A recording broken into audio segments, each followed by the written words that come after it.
Hey guys, welcome back to the channel. Sorry it's been a while, but there hasn't been much happening in the DeFi space. Well, except for bad things. This is finally one of the more positive things that have been happening in the DeFi space and in crypto in general. I'm pleased to announce that Umami Finance has finally released their USDC vault to the public. Before, it was only available to certain whitelisted members, but now, at the time of this recording, it's available to everybody. Obviously, like crypto winter, it's been pretty brutal, but we didn't know it was going to be this brutal. And there's really a shortage of credible protocols that have real yield. And when I say real yield, I mean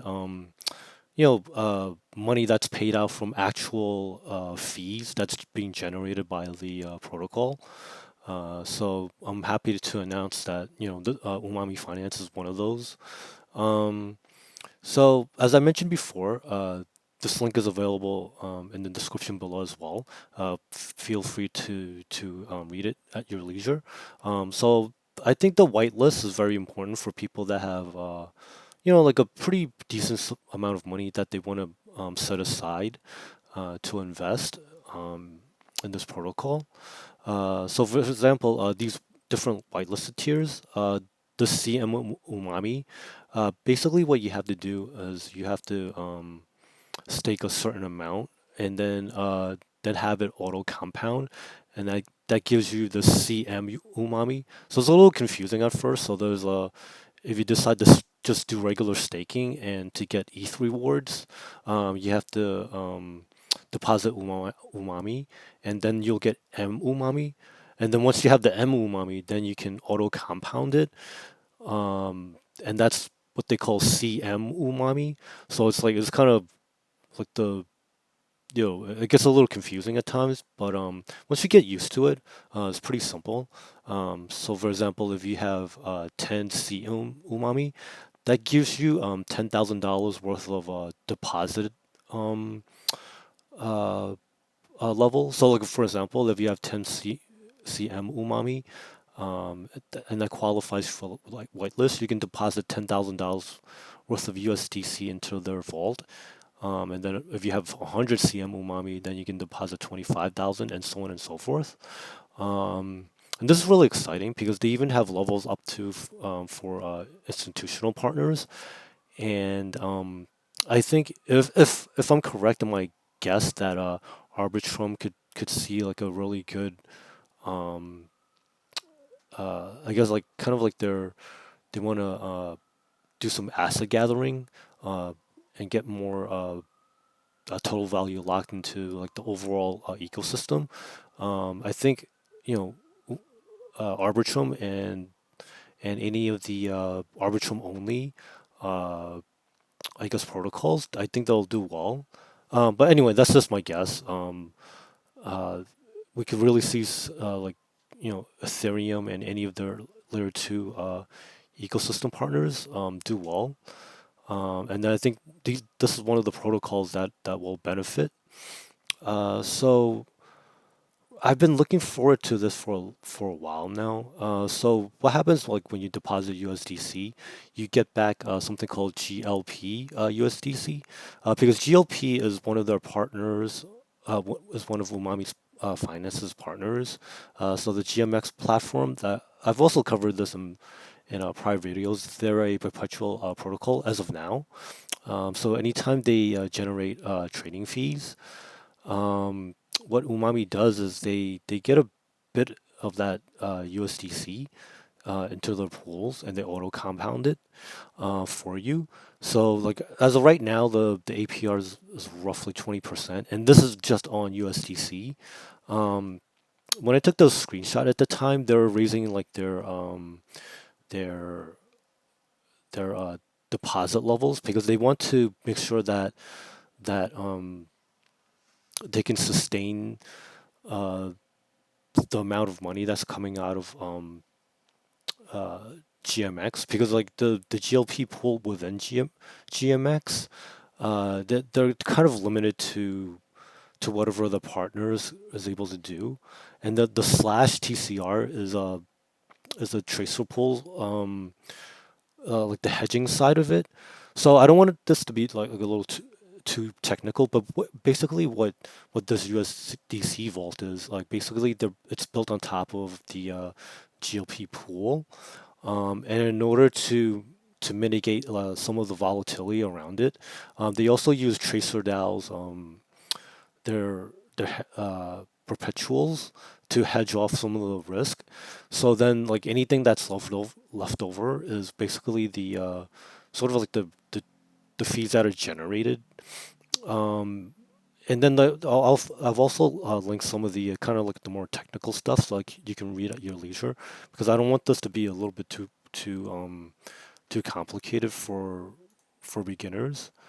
Um, so the reason why I like this protocol so much is because I think, we're in the middle of a crypto winter, and a lot of people are just like flocking to USDC or other stable coins. So this like little screenshot that I took is of the actual strategy. So you can kind of pause this and read this at your leisure, or you can just go directly to some of their documentation, and it explains it so much better um, on their website. And then also like I've also linked the actual contract itself, so you can actually verify for yourself before you make the actual transactions, because I think it's very important that especially in light of all the hacks and some of the scams that are going around just in the crypto space in general. Please always make sure to double check your before you make any deposits. So I found like the overall the experience to be pretty pleasant. I was actually surprised. I was able to get into the vault in the beginning, because I think it like when they first opened it up to the whitelist, like it was almost filled up completely. So I was able to get in. Like you have to do like one approval and one deposit. So like the approval was only it only cost me 11 cents, and then the deposit was another 21 cents. I think this is pretty reasonable. And then gas fees, they might get lower when Arbitrum releases their Nitro upgrade on August 31st. So stay tuned for that as well. And also something to take note of is that they're gradually increasing like their cap, because they want to do Umami Finance. What I like about them is they're trying to do things in a sustainable way. So if you get locked out temporarily, don't get too angry, because you know they're doing the best. There's a lot of demand, and they're trying to be fair to everybody. So I think it was smart to have a whitelist first, but then they recently opened it up to the public, so that's actually very great news. So they started off with $1 million, then they bumped it up to 2.5, and then they went to 3, and then eventually they um, went to 3.5 million, and then now it's actually open to the public now. So also stay tuned to like their to their Twitter, because like things happen fast in this space, and then this protocol Umami Finance, like they're really good at keeping like their members like up to date. Um, so just to kind of recap, like it's based off of like GMX perpetual swaps, and also tracers perpetual swaps. And the main point of this vault is that they can hedge out all the volatility, and what's left over is actual USDC uh, fees. So it's like it's not perfectly hedged. I mean, nobody can actually get your delta down to exactly zero, but they're doing a good job to minimize like the volatility.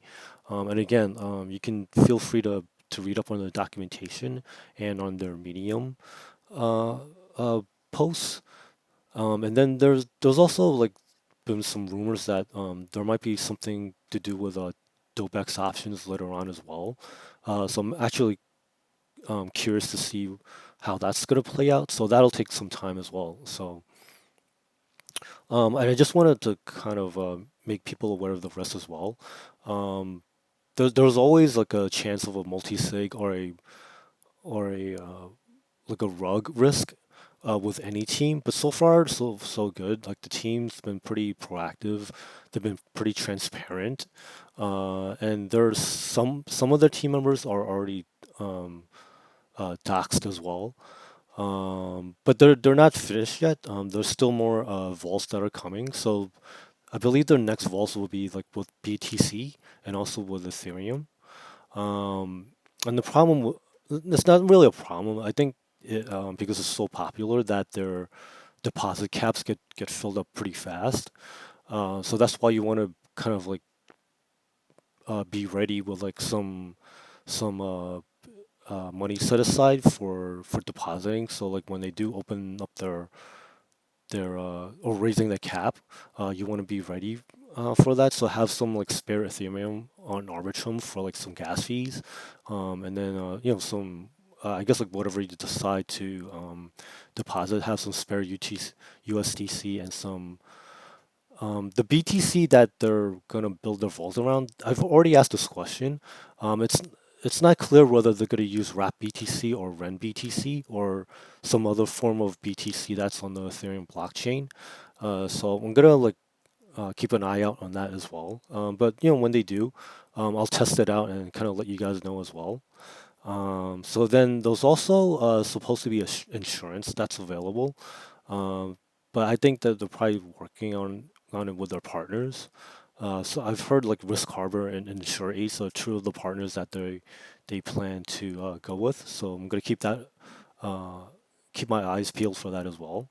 And then the risk is, of course, is because the USDC vault is based on, obviously, USDC. So there could always be a chance of government or like the Circle Pay, they could censor your transactions.